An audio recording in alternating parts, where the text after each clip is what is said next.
Hi hello నమస్తే friends good evening all of you welcome to my channel. So ఇది చూసి గోంగూర అబ్బా ఎప్పుడు గోంగూర పచ్చడి చేసుకుంటాం కదా. సరే ఇది పొడి గోంగూర కింద ట్రై చేద్దామని చెప్పేసి నేను గోంగూరని అయితే 3 days ఆరబెట్టుకున్నాను. ఇదిగోండి శుభ్రంగా ఆరిపోయింది. దీనిలోకి వచ్చేసి కొంచెం కరివేపాకు కూడా నేను తీసుకున్నాను. ఇది కూడా ఆరబెట్టేసాను.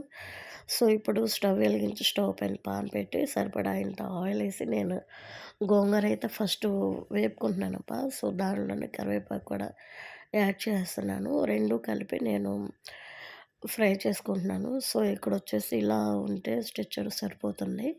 నాకైతే ఇలా ఉంది సరిపోతుందని చెప్పేసి నేనైతే గనక వేగిన తర్వాత వేరే ప్లేట్‌లో అయితే తీసేసుకున్నాను.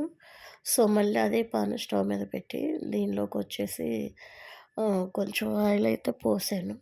సో ఇదొచ్చేసి ధనియాలు, పచ్చనిపప్పు, మినపప్పు అనమాట. సో అవి కొంచెం రోస్ట్ అయిన తర్వాత ఇదొచ్చేసి జీలకర్ర వేస్తున్నాను. సో దీనిలోకొచ్చేసి కారప్పొడి కింద పొడి కారప్పొడి అంటారు కదా! గోంగూర కారప్పొడి అలాగా ట్రై చేశాననమాట. సో దీనిలో వచ్చేసి ఒక 8 అయితే ఎండుమిరగాయలు వేశాను.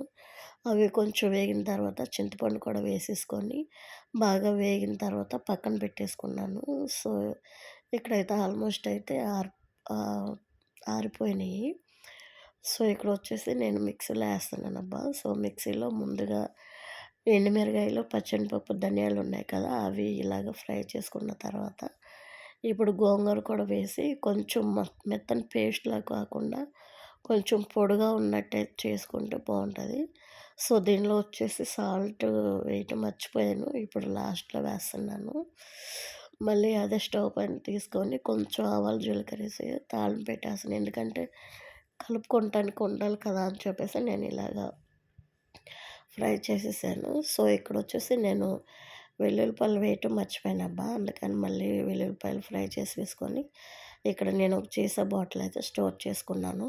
సో ఇది ఇంటికి నేను తినటానికి కుదరలేదు నాకు. సో కొంచెం కూల్‌గా ఉంది కదా! సో